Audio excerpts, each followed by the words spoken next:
Tiffany Stratton is officially the WWE Women's Champion. She cashed in on Nia Jax, and it is official now. It is TIFFY time. Welcome to Allison Analysis. I'm Ben Allison, and I've analysed last night's episode of Friday Night SmackDown, the first 3-hour SmackDown, and here are my 5 key findings. In at number 5, I am so glad that Pretty Deadly are finally getting more TV time. I've been asking for it for months and months and months, but now SmackDown has officially gone to 3 hours. Well, it has happened. They are getting more times, they are getting more storylines, and I am delighted. And I know I keep on going on and on and on about it, but it is true. People, I think, forget how good they are in the ring. Look at their work from NXT UK, from the British independent scene. These guys are fantastic, and they're still fairly young as well. If used right, if utilized correctly, these guys could be a big deal in WWE. I mean, over the past couple of years, they've had very, very limited opportunities, and yet every single time they've had an opportunity, they've made the most of it. Even if it's just a couple of second long backstage segment, they make the most out of it, and that is what stars do. And now they have created an alliance with DIY. They have annoyed Legado del Fantasma, and they have inevitably annoyed the Motor City Machine Guns as well. It does look like there's quite a few things on the horizon for Pretty Deadly. In at number 4, Mei Chin isn't finished with Chelsea Green. Despite Chelsea Green beating Mei Chin at Saturday night's main event to become the inaugural Women's United States Champion, it appears this feud is far from done. And let's not forget, Mei Chin did beat Chelsea Green a few months ago in that dumpster match, so technically they're 1-1 right now. And the tiebreaker does seem to be near, because last night Mei Chin did beat Pippa Niven, so it does seem like in an upcoming SmackDown or an upcoming pay-per-view, perhaps maybe even the Royal Rumble, we will be seeing the tiebreaker, the rematch. And I am looking forward to it, because while it is quite predictable that Chelsea Green is going to retain, these two do have great chemistry, so the match I do think could be very, very entertaining. I do hope there is a stipulation attached to it, just because Chelsea Green with a stipulation, it is just fantastic.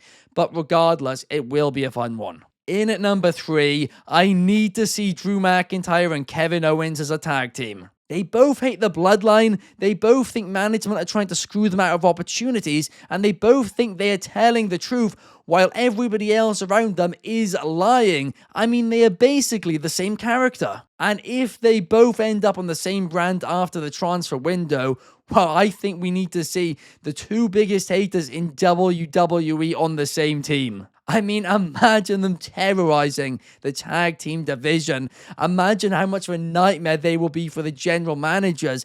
And just think about how much of an addition they will be for the tag team division. You could even do Usos versus McIntyre and Owens at WrestleMania. I mean, I think that would be fantastic. They both hate the bloodline. It makes a lot of sense. And I think that would be a brilliant feud. If I'm honest, I doubt it will happen, right? They probably will end up on different brands as well.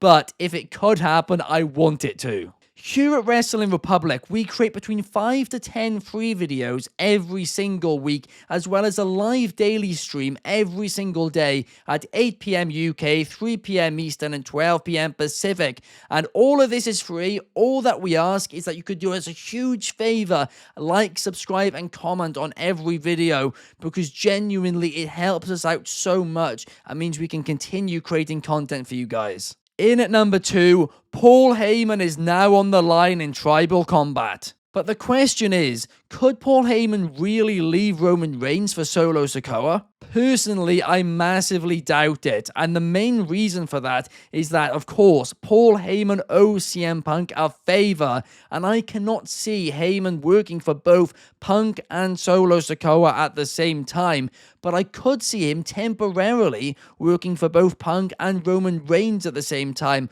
of course, before the two do cross paths. So this added stipulation to Tribal Combat makes me even more convinced that Roman Reigns is going to walk out the winner on Monday night. The more interesting question is whether or not The Rock will show up, because personally, I think we'll find out if he's going to be at WrestleMania based on whether or not he does. If he does show up, well, I think we've got a WrestleMania match. If he doesn't show up on Raw, Well, I think the match is off. And in at number 1, I've reset my watch and it's now Tiffy time. Tiffany Stratton is officially the WWE Women's Champion after she cashed in on Nia Jax to win the championship belt, and I'm going to be honest, I was absolutely terrified she was going to fail her cash in, but she did not. It was successful. Now, what was really interesting here was Tiffany Stratton not only took out Candice LeRae and Nia Jax during this cash-in, but she also took out Bianca Belair as well. So there's still question marks on whether or not she will be a babyface or a heel from here. And obviously during the Nia Jax feud, she is going to be the face. That's a given. But the question is, what will happen after it? And personally, I think WWE are just going to wait until then. And then at that point, check the temperature on her. Were fans only rooting for her because she was Miss Money in the Bank and they wanted to see a cash in? Or do they genuinely love her? If they do dislike her once she is champion, well, it's very simple and you can just turn her heel. Whereas if they are still really behind her, well, you can keep her as a face for the time being. Personally, I do think she is better as a heel, and that is what I would personally do. Keep her as a face for the Nia feud, and then after it, turn her as a full-blown heel. Because after all, she technically never turned face, she just turned heel on a heel. But overall, the first 3-hour SmackDown I think was quite a success. It was very enjoyable. It did feel like there were a lot of advert breaks, but I don't think there was actually any more than usual. But yeah, I did enjoy it. I'm excited for next week, but I am really excited for Monday. Raw on Netflix. It is going to be a banger, and I will see you guys on Tuesday to analyze all of it, and I'm sure it will be fun. Thank you guys so much for watching. I really do appreciate it. Let me know your thoughts on the episode down in the comments below, and I will see you in the next one. Peace.